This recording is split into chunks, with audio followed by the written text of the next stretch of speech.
Сайн байцгаана уу? Бүгдэнд нь энэ өдрийн мэнд Шинэ Мэрчантын сургалт цуврал 3-аар та бүгдтэйгээ уулзаж байна.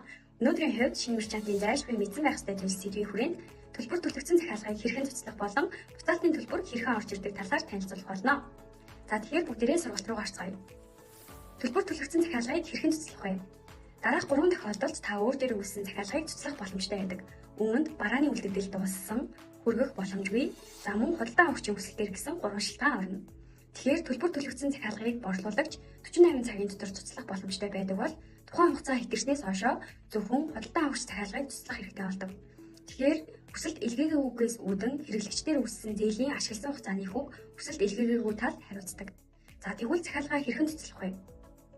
Бизнес хуудас руу шилжин дэлгүүрийн захиалга цэснээс захиалгаа сонгоо орж цуцлах товчлуурыг дагна.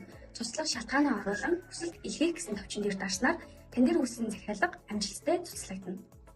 За тэгвэл буцаалтын төлбөр орох хугацаа болон хүсэлт шийдвэрлэлт.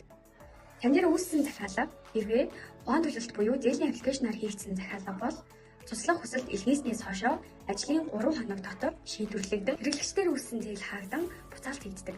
За тэгвэл Хайпей болон Токи кредитээр хийгдсэн захиалга цуцлах хүсэлт ирснээс хойшоо 5 хоногийн дараа хэрэглэгчийн зарын цэгийн хэвтөвчин шилжиж ордог. За тэгвэл дээрх төлбөрийн хэрэгслүүдээс бусад төлбөрийн хэрэгслээр хийгдсэн захиалга цуцлагдсан дайрууд хэрэглэгчийн зарын цэгийн хэвтөвчин шилждэг. Ингээд өнөөдрийн сургалт маань дуслаа. Анхаарал тавьсан танд баярлалаа.